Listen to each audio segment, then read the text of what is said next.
नमस्कार दोस्तों, आज शुरू करने चल रहे हैं नियोजन के प्लानिंग का दूसरा पार्ट। जैसा हमने आपको पहले ही बताया था कि प्लानिंग को हमने 3 पार्ट में बांट रखा है।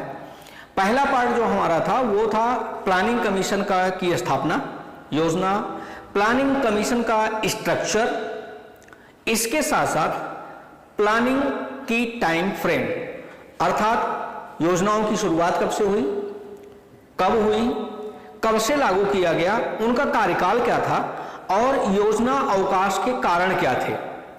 अब दूसरे पार्ट में हम आपको बताने चल रहे हैं कि योजना का टारगेट क्या था, योजना की टाइम पीरियड, टारगेट और एक्चुअल अचीवमेंट कितना था।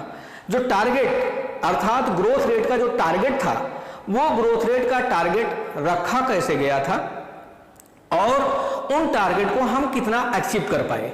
इसके साथ साथ कौन सी योजना किस मॉडल पर आधारित थी और उस योजना का वास्तविक उद्देश्य क्या था, ये आपको नोट करना, थोड़ा सा इस लेक्चर में आपको नोट करना ज्यादा पड़ेगा। अगर नोट करना चाहते हैं तो बेहतर ये है कि आप इस पूरे बोर्ड का, जिसमें अभी तक हमने सिर्फ 8 योजनाएं लिखी हैं, इसके अगले पार्ट में हम आपको 4 योजनाएं फिर से लिख के बताएंगे। तो आप स्क्रीनशॉट ले लीजिए, स्क्रीनशॉट लेकर के इसके बाद आप उसको नोट कर लीजिए, नोट करके फिर आगे वाले पोर्शन का स्क्रीनशॉट ले लीजिए। बेहतर ऐसे ही होगा, अदरवाइज आप नोट नहीं कर पाएंगे। तो सबसे ज्यादा जरूरी समझना है। और थर्ड पार्ट में हम आपको अपने लेक्चर के थर्ड पार्ट में, यानी जो आपको कल बताएंगे, उसमें बताएंगे नीति आयोग के बारे में। तो हमने आज की शुरुआत जो हम करने चल रहे हैं वो है प्लान, ड्यूरेशन, टारगेट और एक्चुअल टारगेट क्या था, ग्रोथ रेट का टारगेट क्या था और कितना मिला। तो जैसा हमने पहले बताया था, फर्स्ट प्लान का टाइम पीरियड था 1 अप्रैल 1951-52 से लेकर के 1 अप्रैल 1951 से लेकर के 31 मार्च 1956 तक। तो हम इसको कैसे कहते हैं, 1951-52 अर्थात 1 साल यही है, 4 साल इसमें जोड़ देते हैं, 52 से लेकर के 51 में 4 साल जोड़ा 55, 52 में 4 साल जोड़ा तो 56, 51-52 यानी 51-52 से लेकर के 55-56 तक टारगेट था 2.1% का और एक्चुअल अचीवमेंट हुआ 3.6% का। ध्यान रखिएगा, जब फर्स्ट प्लान बनाया गया था तो पहली और दूसरी योजना तक जो हमारा टारगेट रखा जाता था वो एनुअल टारगेट रखा जाता था। जब आप आंकड़ों को पढ़ेंगे, आप किसी विस्तृत किताब को, रेफरेंस को यूज करेंगे, तो आपको पता चलेगा कि हमारी जो योजनाओं का जो टारगेट था वो एनुअल टारगेट रखते थे। इसके बाद तीसरी पंचवर्षीय योजना से लेकर के 5वीं 12वीं पंचवर्षीय योजना तक हमने 5 साल का टारगेट रखना शुरू कर दिया, अर्थात 5 साल में एवरेज ग्रोथ रेट क्या होगी। लेकिन उसके पहले पहली और दूसरी योजना में हम टारगेट रखे थे एनुअल। तो पहली योजना में टारगेट रखा गया था 2.1% का, लेकिन अचीवमेंट हुआ 3.61% का, यानी जितना टारगेट रखा था हमने उससे ज्यादा अचीव किया। उसका कारण क्या था, आपको बता दें कि जब हमने पहली पंचवर्षीय योजना शुरू की तो पिछले लेक्चर में मैंने आपको लास्ट में बताया था कि योजनाओं की शुरुआत करते समय देश के सामने 3 बड़ी समस्याएं थी। भारत पाकिस्तान का बंटवारा, भारत के हाथ से बहुत बड़े कृषि क्षेत्र का निकल जाना, माइग्रेशन की समस्या और सबसे बड़ी समस्या थी देशव्यापी सूखा। इसलिए हम योजनाओं की शुरुआत करते हैं 1951 से। लेकिन सौभाग्य से भारत चूंकि कृषि प्रधान अर्थव्यवस्था थी, तो पहली योजना के दौरान यानी इन 5 वर्षों के दौरान मानसून सामान्य रहा, कृषि क्षेत्र में अच्छी पैदावार हुई, कृषि क्षेत्र में सरप्लस जनरेशन हुआ। सरप्लस का मतलब होता अतिरिक्त। देखिए, जब हम अपने कृषि क्षेत्र पर निर्भर अर्थव्यवस्था में, मान लीजिए हम खेती करते हैं, हमारे पास जब कृषि क्षेत्र में हमारा कंजम्पशन अगर 5 क्विंटल गेहूं का है और हम पैदावार करेंगे 12-15 क्विंटल, तो स्वाभाविक है 10 क्विंटल हमारे पास सरप्लस होगा और इस 10 क्विंटल को बेच करके उससे जो इनकम होगी वो हम कंज्यूमर गुड्स पर अर्थात उपभोक्ता वस्तुओं पर खर्च करेंगे। तो इससे क्या होगा, मार्केट इकोनॉमी का विस्तार होगा। पहली योजना में यही हुआ। उसके पहले मार्केट में डिमांड का अभाव था। आज की भी डेट में जब कृषि क्षेत्र में मानसून सामान्य रहता है, पैदावार अच्छी होती है, तो कंज्यूमर सेक्टर और खास करके ऑटोमोबाइल सेक्टर में बूम आता है। पिछले साल भी जब कृषि क्षेत्र में सरप्लस जनरेशन ज्यादा हुआ था, कृषि क्षेत्र में उत्पादन ज्यादा हुआ था, तो ऑटोमोबाइल सेक्टर उस समय अपने हाई पर था, कंज्यूमर सेक्टर बहुत हाई पर रहता है। तो आज की डेट में, आज जब कह सकते हैं आप 21वीं शताब्दी में खड़े हैं, जब सिंचाई के बेहतर साधन हैं, मानसून पर निर्भरता कम है, तब ये स्थिति है और इनकम के अदर सोर्सेज भी अवेलेबल हैं। सर्विस सेक्टर आपका डेवलप कर गया है, इंडस्ट्रियल सेक्टर आपका डेवलप कर गया है। लेकिन हम तब की बात कर रहे हैं जब हमारे पास सिर्फ कृषि क्षेत्र था। तो कृषि क्षेत्र सामान्य रहा, मानसून सामान्य रहने की वजह से जो हमारा जो अचीवमेंट था वो 3.61% रहा। सेकेंड प्लान में 57 से लेकर के 61 तक रहा और इस समय टारगेट रखा गया था 4.5% का, अचीवमेंट हुआ 4.27%। थर्ड प्लान था 61-62 से लेकर के 65-66 तक के लिए, टारगेट रखा गया था 5.6% का और अचीवमेंट बहुत कम रहा 2.84% का, जो आज तक का सबसे लोएस्ट है। इसका कारण यह था, मैंने आपको पहले ही बताया है कि 1962 में भारत चीन का युद्ध होता है। जो संसाधन हम डेवलपमेंट के कार्यों में खर्च कर सकते हैं, जो संसाधन हम डेवलपमेंट में लगा सकते थे, वो संसाधन हमें युद्ध में लगाना पड़ता है। ऐसी स्थिति में हम डेवलपमेंट कहां से कर पाएंगे। 62 में भारत चीन का युद्ध होता है और अभी भारत चीन युद्ध से उबर भी नहीं पाते। 27 मई 1964 का नेहरू जी का निधन हो जाता है। इसके बाद 1900 शास्त्री जी प्रधानमंत्री बनते हैं। शास्त्री जी के प्रधानमंत्री बनते ही कोई भी कार्य, अभी वो कोई डिसीजन लेते इससे पहले ही भारत पाकिस्तान का युद्ध हो जाता है। और आपको याद होगा कि उसी समय जय जवान और जय किसान का नारा दिया गया था और ये वही साल है जब हम एग्रीकल्चर सेक्टर में हरित क्रांति की शुरुआत करते हैं। तो हरित क्रांति की शुरुआत पर हम थोड़ा सा बाद में आएंगे, लेकिन अभी चूंकि इन सब परिस्थितियों के कारण, इन्हीं सब परिस्थितियों के कारण यहां पर जो टारगेट रखा गया था उसका अचीवमेंट नहीं हो पाया। 2.84% ग्रोथ रेट हमारी रही, जो आज तक के इतिहास में सबसे लोएस्ट ग्रोथ रेट है। और आप जानते हैं इन्हीं परिस्थितियों के कारण ये 3 साल तक जो हमारा था, ये हमारा प्लान हॉलीडे रहा, अर्थात हम कोई भी योजना नहीं बना सके। लेकिन इसके बावजूद चूंकि हरित क्रांति की शुरुआत हो चुकी थी, हरित क्रांति अपना नॉर्मन बोरलॉग और MS स्वामीनाथन के सहयोग से आप जानते हैं, तो इन हरित क्रांति के परिणाम स्वरूप थोड़ा सा रिजल्ट हमें मिलना शुरू हो गया था। 3 वर्षों का जो ग्रोथ रेट रहा वो रहा 3.9% का। आते हैं चौथी योजना पर। चौथी योजना हमारी जो थी वो थी 69-70 से लेकर के 73-74 तक। आपको याद होगा ये योजना ऐसी है जब फर्स्ट ऑयल शॉक था, इसी समय गरीबी हटाओ का नारा दिया गया था। 1972-73 और 72-73 में फर्स्ट ऑयल शॉक हुआ। इसी समय पूर्वी उत्तर प्रदेश और बिहार, उड़ीसा जैसे क्षेत्रों में सूखा पड़ गया। किसानों ने अनाज के गोदामों को लूटना शुरू कर दिया। 73-74 थोड़ा सा हमारे लिए मुश्किल भरा वर्ष था। टारगेट हमारा रखा गया था 5.7% का, लेकिन अचीवमेंट हुआ 3.30% का, क्योंकि मैं पहले ही बता चुका हूं आपको, फर्स्ट ऑयल शॉक, देशव्यापी सूखा,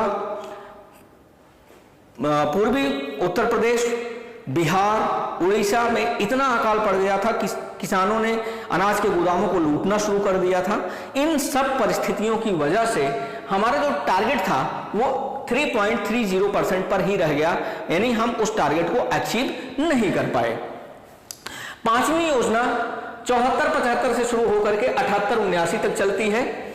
78-79 तक जो योजना चली, इस योजना का टारगेट हमने घटा करके 5.4% रख दिया था, यानी इसके पहले चौथी योजना का टारगेट था 5.7%, लेकिन पांचवी योजना में हमने उस टारगेट को घटा करके 5.4% कर दिया और लगभग हमको थोड़ा सा अचीवमेंट हुआ 4.80% का, लेकिन राजनीतिक अस्थिरता के कारण थोड़ी सी यहां पर हमें पॉलिसी गैप देखने को मिलती है। यद्यपि कई योजनाएं शुरू की गई थी, लेकिन चूंकि 1975 में आपातकाल लागू कर दिया गया, आपातकाल के जस्ट बाद चुनाव हो गए, चुनाव होने के बाद मोरारजी देसाई प्रधानमंत्री बनते हैं और उस समय उन्होंने 1977-78 के में योजना को समाप्त घोषित कर दिया।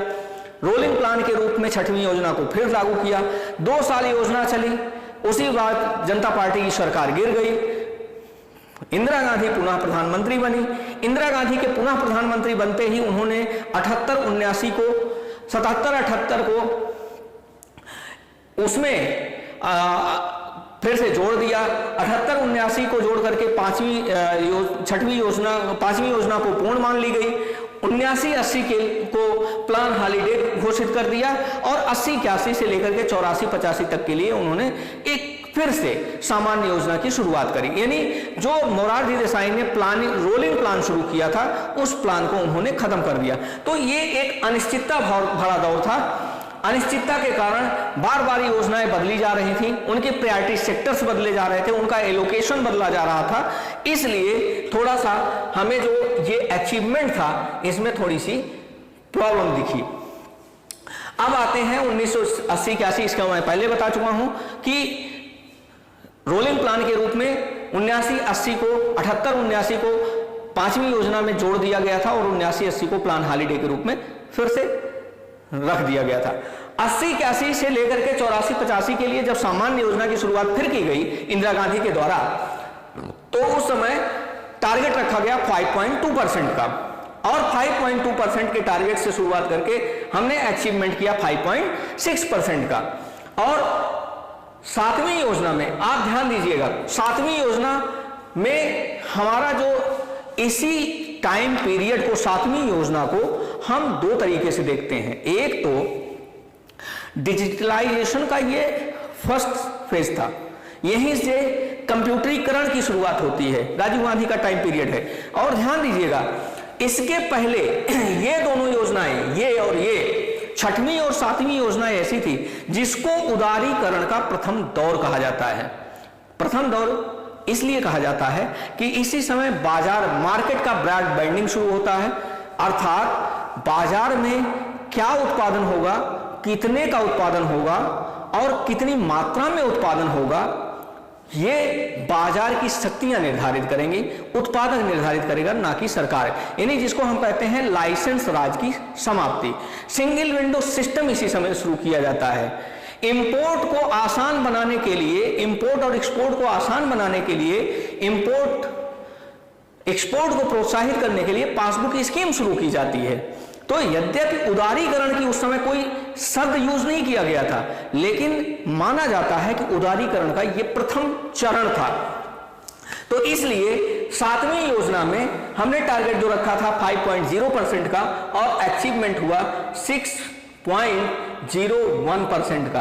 आपको दिख रहा होगा कि उदारीकरण का जो प्रथम दौर हमने यहां पर फॉरेन कोलैबोरेशन की नीति अपनाई गई। आप देखते होंगे 84-85 में जब फॉरेन कोलैबोरेशन की नीति अपनाई गई थी, तो छठवीं योजना में, सातवीं योजना में जब उसको इंप्लीमेंट किया गया, कंप्यूटरीकरण का शुरुआत किया गया, तो उस समय बहुत ज्वाइंट वेंचर आए। LML Vespa, hero Honda, Maruti Suzuki, इस तरह से बहुत सारी कंपनियां लगी जो विदेशों के सहयोग से लगी और उसका परिणाम आपको साफ दिख रहा है। 5.0% का आप टारगेट रखते हैं और 6.01% की अचीवमेंट होता है।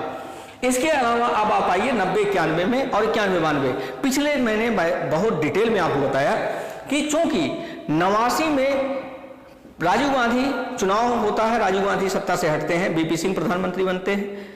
1.5 साल के बाद चंद्रशेखर जी प्रधानमंत्री बन जाते हैं। इसी समय राम मंदिर का आंदोलन शुरू हो जाता है, इसी समय आरक्षण का, मंडल कमीशन का, यानी सामाजिक रूप से अगर ये देखिए तो ये डिस्टर्बेंस भरा पीरियड है। 89 से ही 90 में डिस्टर्बेंस है, इसके बाद 90-91 में 90 में ही खाड़ी युद्ध शुरू हो जाता है, 91 में खाड़ी युद्ध चलता है। गल्फ वार होने की वजह से हमारा इंपोर्ट डेफिसिट बहुत ज्यादा बढ़ जाता है, इन्फ्लेशन डबल डिजिट में पड़ जाता है, डबल डिजिट में पहुंच जाता है। इसके साथ साथ हम फॉरेन जो हमारी इनकम थी वो घट जाती है और इंपोर्ट के लिए केवल 2 सप्ताह के लिए हमारे पास फॉरेन करेंसी बचती है। यानी एक तरह से कहा जाता है कि देश दिवालिया होने के कगार पर खड़ा होता है। और इसी समय चंद्रशेखर जी के समय में 91 में ही 90-91 की बात आप करिए, 6 महीने की उनकी सरकार थी, उसी दौरान सोना गिरवी रख करके सरकार को अपने खर्च चलाने के लिए बैंक ऑफ इंग्लैंड से कर्ज लेना पड़ता है। ऐसी परिस्थिति में कोई योजनाएं बनाई नहीं गई। यद्यपि इसके बावजूद इन 2 सालों का अगर एवरेज ले तो 2.9% का ग्रोथ रेट था, क्योंकि 91 में थोड़ा सा प्रयास, जैसे ही चुनाव होता है, नरसिम्हा राव प्रधानमंत्री बनते हैं, मनमोहन सिंह को वित्त मंत्री बनाया जाता है और उदारीकरण की प्रक्रिया की यहां शुरुआत कर दी जाती है। इसलिए थोड़ा सा ग्रोथ रेट अपने स्थिति को प्राप्त करना शुरू कर देता है, यानी ग्रोथ रेट अचीव करना हम शुरू कर देते हैं। 92-93 से लेकर के 96-97 यानी 8वीं पंचवर्षीय योजना 5.6% का ग्रोथ रेट रखा जाता है, 6.78% का ग्रोथ रेट मिलता है। कारण ये कि जो हमने उदारीकरण की शुरुआत करी यहां पर, उसका रिजल्ट हमें यहां दिखना शुरू हो गया। तो अभी हम बात करते हैं इसके बाद 9वीं योजना की। तो हम लोग जो बात कर रहे थे, अगर हम 9वीं पंचवर्षीय योजना की बात करें तो 9वीं पंचवर्षीय योजना में जो हमारा ग्रोथ रेट था वो है, टारगेट था 6.5% का और एक्चुअल ग्रोथ रेट हुआ 5.35% का। इसके अलावा 2000 अगर हम 10वीं पंचवर्षीय योजना की बात करें तो टारगेट हमने रखा था 8% का और एक्चुअल अचीवमेंट हुआ 7.8% का। यहां ध्यान देने वाली बात है कि इस समय इतना टारगेट और इतना हाई अचीवमेंट हुआ क्यों? कारण उसका यह था कि 2000 से लेकर के 2005 तक जो बीजेपी की सरकार थी, उस समय एक नेशनल हाईवे प्रोजेक्ट शुरू किया गया था, स्वर्णिम चतुर्भुज योजना की शुरुआत की गई थी। और आप ये एक चीज जान लीजिए कि अगर इंफ्रास्ट्रक्चर डेवलपमेंट पर खर्च ज्यादा किया जाए तो उससे हमेशा ग्रोथ रेट ज्यादा होता है। उसका कारण यह है कि ये एक ऐसा क्षेत्र है, कंस्ट्रक्शन का क्षेत्र एक ऐसा क्षेत्र है जहां इन्वेस्टमेंट होता तो है लेकिन प्रोडक्शन नहीं बढ़ता। अगर किसी क्षेत्र में इन्वेस्टमेंट हो, प्रोडक्शन भी बढ़ जाए, तो वो मार्केट में जितने की आप डिमांड क्रिएट करेंगे उतने का वो सप्लाई भी क्रिएट कर देगा। तो इस तरह से वो अर्थव्यवस्था को स्टैग्नेंट कर देता है। लेकिन अगर एक ऐसे क्षेत्र में निवेश किया जाए जहां इन्वेस्टमेंट हो, इनकम जनरेशन हो, लेकिन प्रोडक्शन किसी और क्षेत्र में जाकर के बढ़े, अर्थात इंड्यूस्ड डिमांड हो, प्रेरित मांग हो, तो उससे अर्थव्यवस्था की ग्रोथ रेट ज्यादा होती है। ये योजना ये टाइम पीरियड ऐसा है, 10वीं और 11वीं योजना का टाइम पीरियड ऐसा है जब स्वर्णिम चतुर्भुज योजना और इंफ्रास्ट्रक्चर डेवलपमेंट ने इतना ज्यादा इन्वेस्टमेंट किया गया, इतना हैवी इन्वेस्टमेंट किया गया कि ग्रोथ रेट हमेशा, टारगेट हमेशा ज्यादा रखा, 8% रखा गया, 8.1% रखा गया और अचीवमेंट हमारा रहा 7.9% या 7.8% का। 12वीं पंचवर्षीय योजना पर आइए। 12वीं पंचवर्षीय योजना ट्रांजिशन फेज कहलाता है। ट्रांजिशन फेज इसलिए कहला रहा है कि ये 9.59 से 9.5% से लेकर के 8% का ग्रोथ रेट रखा गया। लेकिन मुश्किल ये हुई, 2014 में चुनाव हुआ, मोदी जी की सरकार बनी, बीजेपी की सरकार बनी और उन्होंने 2015 में प्लानिंग कमीशन को खत्म करके नीति आयोग की शुरुआत कर दी। और प्लानिंग कमीशन के जगह पर चूंकि नीति आयोग आ गया तो ये अपना कार्यकाल पूरा ही नहीं कर पाई। 2 साल ये जो इसका 15-16 और 16-17 बचा हुआ था, इसको नीति आयोग ने ट्रांजिशन पीरियड मान लिया।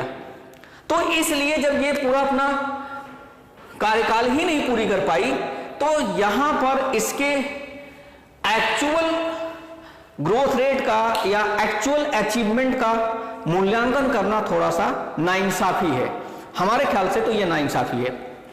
बहरहाल हम बात कर लेते हैं डिकेड की, जब 1950 से 51 से 60-61 की बात करते हैं तो average growth rate, annual growth rate average जो था वो था 3.9%। 60-61 से लेकर के 70-71 तक की बात करें तो एवरेज ग्रोथ रेट है 3.7%। 70-71 से लेकर के 80-81 तक की बात करें तो एवरेज ग्रोथ रेट है हमारी 3.1%। यानी अगर 1950 से लेकर के 1980 तक की बात करें, इन 30 सालों में हमारा ग्रोथ रेट था 3.5%। इसी 3.5% को ग्रोथ रेट को लेकर के प्रोफेसर राजकृष्णा ने इसको हिंदू ग्रोथ रेट कहा था। हिंदू ग्रोथ रेट इसलिए कहा था क्योंकि उस समय हमारी पॉपुलेशन की ग्रोथ रेट भी कुछ इसी के आसपास हुआ करती थी। हिंदू पॉपुलेशन ग्रोथ रेट कुछ इसी आसपास में हुआ करती थी, तो इसीलिए इसको उन्होंने हिंदू ग्रोथ रेट कहा। अब 80-90 से लेकर के 90-91 5.6% था। 90 से लेकर के अगर 2000 की बात करें तो 7.6% था। 2000 से 2010 की बात, एवरेज की बात करें 7.3% था। लेकिन अगर हम 90 के डिकेड में बात करें तो 1993 से लेकर के 1997 का एक ऐसा टाइम पीरियड था जब हमारी ग्रोथ रेट 7.4% के आसपास हुआ करती थी। तो उसी को ध्यान में रख करके अर्थशास्त्रियों ने इसको न्यू हिंदू ग्रोथ रेट 7.5%, 7.4% के ग्रोथ रेट को अर्थशास्त्रियों ने न्यू हिंदू ग्रोथ रेट कहना शुरू किया। तो इसके बाद हम लोग बात करने चल रहे हैं कि पहली योजना, दूसरी योजना की जो योजनाएं थी वो किस मॉडल पर आधारित थी। अभी जो हमने आपको बताया था वो आपको टारगेट अचीवमेंट बताया था। अब आप ध्यान दीजिए, एक तरफ है प्लान, दूसरी तरफ है मॉडल। कौन सा प्लान किस मॉडल पर आधारित है? फर्स्ट प्लान आपका आधारित है हैराल्ड-डोमर मॉडल पर। फार्मूला आपको हैराल्ड-डोमर मॉडल का लिखा हुआ है, ये ग्रोथ मॉडल है। हैराल्ड-डोमर मॉडल पर आधारित, यानी इसमें फर्स्ट प्लान में जो लिया गया था मुख्य उद्देश्य वो था कृषि आधारित अर्थव्यवस्था, आर्थिक समृद्धि पर जोर दिया गया था। यहां पर फर्स्ट प्लान में पहली, दूसरी और तीसरी योजना में आर्थिक समृद्धि पर अधिक जोर दिया गया था। चौथी योजना में जो पहली, दूसरी और तीसरी योजना थी, इसमें आर्थिक समृद्धि का मतलब था NNP, नेट नेशनल प्रोडक्ट में वृद्धि। ध्यान रखिएगा जो मैं बात कह रहा हूं, पहली, दूसरी और तीसरी योजना में ग्रोथ रेट का मतलब था NNP में वृद्धि। चौथी योजना में ग्रोथ रेट का मतलब था NDP में वृद्धि। ध्यान रखिएगा इस चीज को। पहली, दूसरी और तीसरी योजना में ग्रोथ रेट का मतलब था NNP में वृद्धि। चौथी योजना में ग्रोथ रेट का मतलब था NDP में वृद्धि। और पांचवी योजना से लेकर के 12वीं योजना तक ग्रोथ रेट का मतलब था GDP में वृद्धि। GDP में वृद्धि, इस चीज को आप नोट कर लीजिएगा। पहली, दूसरी, तीसरी योजना में ग्रोथ रेट का मतलब है NNP में वृद्धि। चौथी योजना में ग्रोथ रेट का मतलब है NDP में वृद्धि। पांचवी से लेकर के और 12वीं तक में ग्रोथ रेट का मतलब है GDP में वृद्धि। तो फर्स्ट प्लान था जो था वो हैराल्ड-डोमर मॉडल पर आधारित था। सेकंड प्लान था जो हमारा वो रूसी अनुभव पर आधारित नेहरू-महालनोबिस मॉडल था। थर्ड प्लान जो था हमारा वो भी महालनोबिस मॉडल था। ये नेहरू-महालनोबिस मॉडल इसलिए हम कहते हैं क्योंकि इसको हमने रूस की अर्थव्यवस्था से बाई किया था। रूस के मॉडल्स को हमने बाई किया था, इंप्लीमेंट करने की कोशिश किया था। यहां पर हम उद्योगों को विकास की बात करते थे, भारी उद्योगों को विकास की बात करते थे। थर्ड प्लान में हम एक बार फिर से कृषि के साथ उद्योगों के विकास की बात कर रहे हैं, कृषि के साथ उद्योगों की विकास की बात कर रहे हैं। चौथी योजना जो थी वो एलन एस माम्ब्रे मॉडल पर आधारित थी, एलन एस मॉन और अशोक रुद्रा मॉडल पर आधारित थी। कंसिस्टेंसी मॉडल इसको कहते हैं। अशोक मेहता के नेतृत्व में इसको तैयार किया गया था, चौथी योजना। पांचवी योजना को श्रीधर के नेतृत्व में तैयार किया गया था। इसको हम इकोनॉमिक्स में इनपुट आउटपुट मॉडल कहते हैं। आगत निर्गत विश्लेषण मॉडल कहते हैं। छठवीं योजना में स्ट्रक्चरल चेंज पर बहुत जोर दिया गया था, संरचनात्मक परिवर्तन एवं समृद्धि पर पूरा जोर दिया गया था, हमने पहले ही आपको बता रखा है। अब यहां ग्रोथ रेट का मतलब है जीडीपी में वृद्धि। पांचवी योजना में ग्रोथ रेट का मतलब है जीडीपी में वृद्धि, चौथी योजना में ग्रोथ रेट का मतलब है एनडीपी में वृद्धि, और यहां से लेकर के यहां तक ग्रोथ रेट का मतलब है एनएनपी में वृद्धि। आठवीं योजना, जैसे मैंने आपको पहले ही पढ़ाते समय बता रखा है कि ये उदारीकरण की ओर अग्रसित अर्थव्यवस्था है, यहीं से हम उदारीकरण की शुरुआत कर देते हैं। सातवीं योजना को संरचनात्मक परिवर्तन की बात हम इसलिए बार बार कर रहे हैं कि यह संरचनात्मक परिवर्तन पर जोर दिया गया था। छठवीं योजना से ही हम उदारीकरण की प्रक्रिया की तरफ एक कदम बढ़ाते हैं। सातवीं योजना में उदारीकरण की प्रक्रिया को अपनाते हुए हम कंप्यूटराइजेशन पर जोर देते हैं।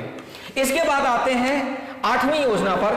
आठवीं योजना जो है वो हमारा जॉन डब्ल्यू.एस. मिलर मॉडल है, यहां से हम उदारीकरण की पूरी प्रक्रिया शुरू कर देते हैं।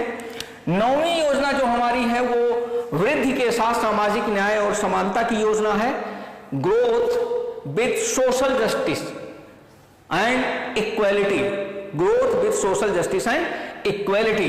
10वीं योजना हमारी जो है उस पर हमने समावेशी विकास की बात की है, इंक्लूसिव ग्रोथ, इंक्लूसिव ग्रोथ की बात करते हैं हम, इंक्लूसिव ग्रोथ, समावेशी विकास। 11वीं योजना 11th प्लान में हम तीव्र एवं समावेशी विकास की बात करते हैं, तीव्र एवं समावेशी विकास की बात करते हैं। 12वीं योजना में हम समावेशी विकास, तीव्र धारणीय एवं समावेशी विकास की बात करते हैं। ध्यान दीजिएगा, inclusive growth, faster and inclusive growth, inclusive growth, और यहां पर हम धारणीय अर्थात सस्टेनेबल की बात करते हैं, sustainable inclusive growth, sustainable inclusive growth. अर्थात अगर हम कभी ये कहें कि समावेशी विकास का मतलब क्या है, तो समावेशी विकास का मतलब यह है कि 10वीं योजना में इंक्लूसिव ग्रोथ को सबसे पहले हमने टारगेट करना शुरू किया, यानी हम इंक्लूजन की बात करते थे।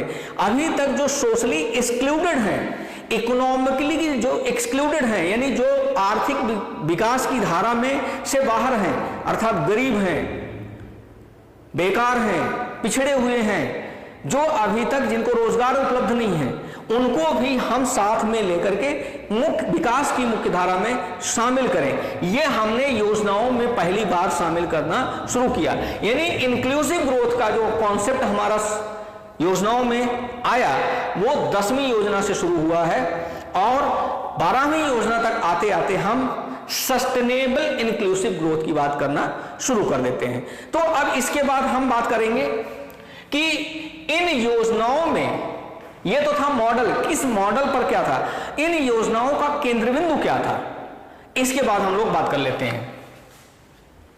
तो अभी आपके सामने है प्लान और मेन ऑब्जेक्टिव।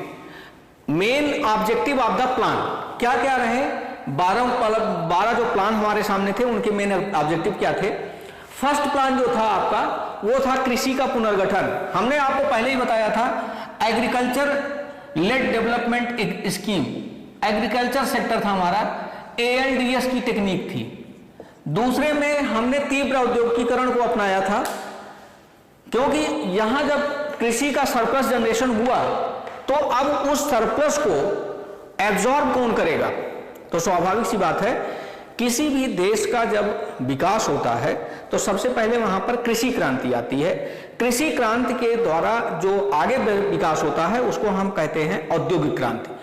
और तो पहली योजना में जब हमारा कृषि का पुनर्गठन हो गया, मानसून सामान्य रहा, तो दूसरी योजना में हमने तीव्र औद्योगिकीकरण का लक्ष्य रखा। तीसरी योजना में तीव्र औद्योगिकीकरण के लक्ष्य को जब हमने प्राप्त कर लिया, यानी हेवी इंडस्ट्री को लगा लिया, तो थर्ड प्लान आया जिसमें हम आत्मनिर्भर। अब ये दो समस्याएं हमारे सामने थी कि कौन सी इंडस्ट्री को पहले लगाया जाए, लास्ट इंडस्ट्री को फर्स्ट को लगाया जाए, यानी जो जिनसे हम या एक तरीका यह है कि हम मशीनें बाहर से मंगवाएं और अपने यहाँ लगा करके उसका उत्पादन शुरू कर दें। दूसरा तरीका है फर्स्ट इंडस्ट्री फर्स्ट, अर्थात मशीनों का भी उत्पादन हम यहीं करें और उत्पादन करके यहीं पर हम उनसे मशीनें बनाएं और उनसे उत्पादन शुरू कर दें। तो इसीलिए हमने सेल्फ रिलायंस, आत्मनिर्भर अर्थव्यवस्था की बात करी, यानी यहां एग्रीकल्चर सेक्टर के साथ साथ औद्योगिकीकरण की भी बात करी। पहला एग्रीकल्चर, दूसरा इंडस्ट्रियलाइजेशन, तीसरा एग्रीकल्चर विद इंडस्ट्रियलाइजेशन, चौथा हमारा था ग्रोथ विद स्टेबिलिटी, यानी अब हमने इंडस्ट्री भी लगा ली और अब हमारे सामने एग्रीकल्चर डेवलपमेंट भी है। तो अब सवाल है कि उस चीज को हम स्टेबल कैसे रखें, अर्थात लोगों तक अब इसको पहुंचाएं कैसे, और जो ग्रोथ रेट हमारा चल रहा है उस ग्रोथ रेट को हम कैसे मेंटेन करें। तो इसीलिए हमने स्थिरता के साथ समृद्धि का टारगेट रखा। पांचवी योजना में पॉवर्टी इरेडिकेशन, क्योंकि हमने पहले ही बताया था कि पांचवी योजना का टाइम पीरियड वो है जब पूर्वी उत्तर प्रदेश से लेकर के बंगाल, बिहार, उड़ीसा जैसे राज्यों में भूखमरी फैल गई, सूखा पड़ गया। तो ऐसी परिस्थिति में पॉवर्टी इरेडिकेशन के अलावा हमारे पास कोई विकल्प नहीं था। छठवीं योजना स्ट्रक्चरल ट्रांसफॉर्मेशन का है। आठवीं योजना फूड वर्क एंड प्रोडक्टिविटी का है। सातवीं योजना में हमें फूड वर्क एंड प्रोडक्टिविटी इसलिए अपनाया क्योंकि यहां पर हमने इंडस्ट्रियलाइजेशन की शुरुआत कर दी थी, यानी foreign collaboration, joint ventures, passbook scheme, सारी चीजें हमने करना शुरू कर दिया था। इसके अलावा फिर आठवीं योजना पर आइए। जब आठवीं योजना में हम उदारीकरण की बात करते हैं तो अब हमारे सामने था कि employment, education and public health को कैसे सिक्योर किया जाए, क्योंकि जब बाहर से इंडस्ट्रीज आएंगी तो हम बाहर के लोगों के लिए दरवाजे भी खोलेंगे, बाहर से हमारे पास मैन पावर भी आएगा, तो हम अपने लोगों के मैन पावर को कैसे सुरक्षित रखें, यानी उनको भी एम्प्लॉयमेंट कैसे दें। चूंकि डबल डिजिट में हमारा इन्फ्लेशन रेट हो गया है तो हमारी इंडस्ट्री ऑलरेडी सफर कर रही थी, इकोनॉमी रिसेशन में जा रहा था। तो ऐसे में जब हम कैसे एम्प्लॉयमेंट के लेवल को सस्टेन करें। नौवीं योजना ग्रोथ विद सोशल जस्टिस, सामाजिक न्याय के साथ समानता और समृद्धि। 10वीं योजना में हमने acceleration in growth for human wellbeing, acceleration in growth for human wellbeing यानी मानव कल्याण के लिए तीव्र विकास की बात करी। 11वीं पंचवर्षीय योजना में हमने पहले ही बताया था कि फास्टर इंक्लूसिव ग्रोथ की बात करते हैं, समावेशी विकास की बात करते हैं। Those who are excluded are now included in the main stream of the economy. और 12वीं योजना में सस्टेनेबल एक्सक्लूसिव ग्रोथ रेट की बात हम करते हैं, अर्थात तीव्र धारणीय विकास यानी संवहनीय विकास जिसको हम कहते हैं, इंक्लूसिव सस्टेनेबल ग्रोथ रेट की बात यहां पर हम करना शुरू कर देते हैं। अब हम थोड़ा सा आपको बताने चल रहे हैं कि योजनाओं का ऐतिहासिक परिप्रेक्ष्य क्या रहा, कौन सबसे पहले योजनाओं की बात करना शुरू किया, योजनाओं पर पहली पुस्तक किसकी थी और योजनाओं पर का ऐतिहासिक दृष्टिकोण क्या है। तो चलिए इसके बाद हम लोग इस पर थोड़ा सा बात कर लेते हैं। तो ये प्लानिंग इन इंडिया का जो कॉन्सेप्ट है, प्लानिंग इंडिया अर्थात इतिहास में भारत में प्लानिंग का क्या इतिहास है।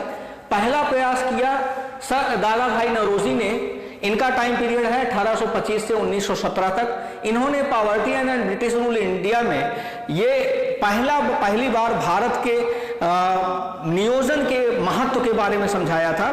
तो इसीलिए ये शुरुआत यहां से माना जाता है। फिर आरसी दत्त ने एक पुस्तक लिखा इकोनॉमिक हिस्ट्री ऑफ इंडिया, इनका टाइम पीरियड है 1848 से 1909 तक। फिर इसके बाद एमजी रानाडे ने, महादेव गोविंद रानाडे ने essay in India of Indian economy, essay in Indian economy में प्लानिंग कमीशन के प्लानिंग के स्वरूप के बारे में एक बात चर्चा किया था, एक स्वरूप प्रस्तुत किया था। लेकिन ऑथेंटिक रूप से भारत के लिए एथेंटिक रूप से सर एम विश्वेश्वरैया ने प्लान्ड इकोनॉमी फॉर इंडिया में एक रूपरेखा प्रस्तुत की जो 10 वर्षों में भारत की आय को दोगुना करने का लक्ष्य रखा। यानी स्ट्रक्चरल प्लानिंग की बात सर एम विश्वेश्वरैया ने 1934 में सबसे पहली बार किया। 10 वर्षों में भारत के प्रति व्यक्ति आय को, राष्ट्रीय आय को दोगुना करने का लक्ष्य रखा। उनकी बुक का नाम था प्लान इकोनॉमी फॉर इंडिया। इसीलिए इनको फादर ऑफ प्लानिंग भी कहा जाता है। ध्यान से इस चीज को नोट कर लीजिएगा, दिमाग में नोट कर लीजिएगा। फादर ऑफ प्लानिंग किसको कहा जाता है? सर एम विश्वेश्वरैया को। Plan economy for India. 1938 में इंडियन नेशनल कांग्रेस का जब हरिपुरा अधिवेशन होता है, सुभाष चंद्र बोस जी उस समय कांग्रेस के, इंडियन नेशनल कांग्रेस के अध्यक्ष थे। उन्होंने नेहरू जी की अध्यक्षता में 15 सदस्यीय समिति का गठन किया और उद्देश्य रखा गया कि भारत के संदर्भ में भारत के लिए एक नियोजन की रूपरेखा प्रस्तुत की जाए। 15 सदस्यीय कमेटी का गठन पहली बार आधिकारिक रूप से किसी पार्टी के द्वारा, किसी भारतीय पार्टी के द्वारा आधिकारिक रूप से 1938 में एक 15 सदस्यीय कमेटी का गठन किया गया। 1941 में प्रोफेसर राधा स्वामी मुदालियर के नेतृत्व में अर्थशास्त्रियों के एक समूह ने नियोजन की रूपरेखा प्रस्तुत की। इसको हम मुदालियर योजना के नाम से भी जानते हैं। ध्यान दीजिएगा, मुदालियर योजना कई बार पूछ लिया जाता है। रामास्वामी मुदालियर के नेतृत्व में अर्थशास्त्रियों के एक समूह ने नियोजन की रूपरेखा प्रस्तुत करी थी। 1944 में बॉम्बे प्लान, मुंबई के 8 उद्योगपतियों ने एक प्लानिंग की रूपरेखा प्रस्तुत की, जिसमें जो 10,000 करोड़ रुपए की योजना थी, इसमें 15 वर्षों में प्रति व्यक्ति आय को दोगुना करने का लक्ष्य रखा गया था और इसके जेआरडी टाटा अध्यक्ष थे, घनश्याम दास बिरला इसके उपाध्यक्ष थे। इसीलिए इसको बॉम्बे प्लान या टाटा बिरला प्लान भी कहा जाता है। ध्यान रहे, टाटा बिरला प्लान, बॉम्बे प्लान भी इसको कहा जाता है। 10,000 करोड़ रुपए की योजना थी। अगले 15 वर्षों में प्रति व्यक्ति आय को दोगुना करने का लक्ष्य रखा गया था। इसके अन्य सदस्यों में थे सर पुरुषोत्तम दास ठाकुरदास, सर आर.देशिर दलाल, सर कस्तूर भाई लाल भाई, जान मथाई, सर श्री राम और डी.एस. सराफ। ये 6 प्लस जेआरडी टाटा और घनश्याम दास बिरला को मिलाकर के कुल 8 लोग इसमें थे। 1944 में department of planning and development की स्थापना की गई ब्रिटिश गवर्नमेंट द्वारा। सर आर.देशिर दलाल इसके अध्यक्ष बनाए गए थे। 1946 में केसी नियोगी की अध्यक्षता में एडवाइजरी प्लानिंग बोर्ड की स्थापना की गई। उन्होंने ही प्लानिंग पर विस्तृत रूप से सुझाव दिया और स्वतंत्र भारत में योजना आयोग और नेशनल डेवलपमेंट काउंसिल का जो गठन किया गया था, वो केसी नियोगी की समिति की सिफारिशों के आधार पर किया गया था कि प्लानिंग का स्ट्रक्चर कैसा होगा, राष्ट्रीय विकास परिषद एनडीसी में कौन कौन शामिल होंगे, उसका स्ट्रक्चर कैसा होगा और कितने समय के लिए भारत में नियोजन की रूपरेखा रखी जाएगी, कितने वर्ष की योजनाएं हम रखेंगे। 1950 में कोलंबो प्लान तैयार किया गया। ये एक्चुअल में कॉमनवेल्थ राष्ट्रों जो उस समय स्वतंत्र हुए थे, कॉमनवेल्थ देशों का एक सम्मेलन हुआ कोलंबो में, श्रीलंका की राजधानी कोलंबो में। उसमें उद्देश्य रखा गया कि जो सदस्य राष्ट्र हैं जिनको अभी प्लानिंग का अनुभव नहीं है, जहां की सरकारों को अभी प्लानिंग के रूपरेखा को प्रस्तुत करने का अभी अनुभव नहीं है, उनको एक सलाह दिया जाए कि कैसे प्लानिंग बनाना है, प्लान कैसे बनाना है, उनका इंप्लीमेंटेशन कैसा करना है। ये उद्देश्य रख करके कोलंबो में 1950 में एक सम्मेलन आयोजित किया गया था कॉमनवेल्थ राष्ट्रों का। इसीलिए उसको हम कोलंबो प्लान के नाम से भी जानते हैं। आइए कुछ बात कर लेते हैं हम लोग। कुछ पुस्तकें हैं जो बहुत महत्वपूर्ण पूछी जाती हैं कई बार, प्लानिंग के ऊपर लिखी गई। 1944 में एक पुस्तक आई थी पीपुल्स प्लान, एम.एन. रॉय ने लिखा था इसको। वामपंथी विचारधारा पर आधारित ये पुस्तक है। वामपंथी थे एम.एन. रॉय, वामपंथी विचारधारा की पुस्तक है ये, विचारधारा पर आधारित।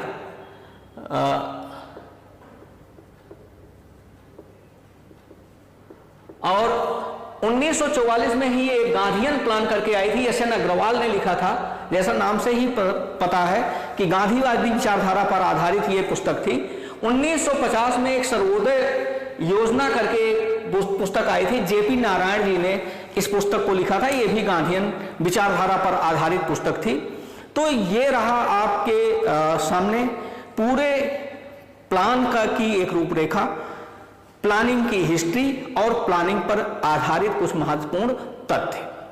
अब हम अपने अगले लेक्चर में बात करेंगे नीति आयोग की। तो उम्मीद करते हैं कि आपको ये जितने भी फैक्ट्स हमने दिए हैं, अगर आप नहीं नोट कर पा रहे हैं तो बेहतर है कि आप स्क्रीनशॉट लेकर के उसको रख लें और उसको धीरे धीरे करके नोट करें, लेकिन नोट करके इसको नोट्स जरूर बना लें, अन्यथा आपके पास स्क्रीनशॉट कहीं डिलीट हो जाएगा, काम नहीं आएगा। तो उम्मीद करते हैं कि आपको ये सारे फैक्ट्स आगामी परीक्षाओं में महत्वपूर्ण साबित होंगे और आपको हमारा ये लेक्चर अच्छा लगा होगा। धन्यवाद।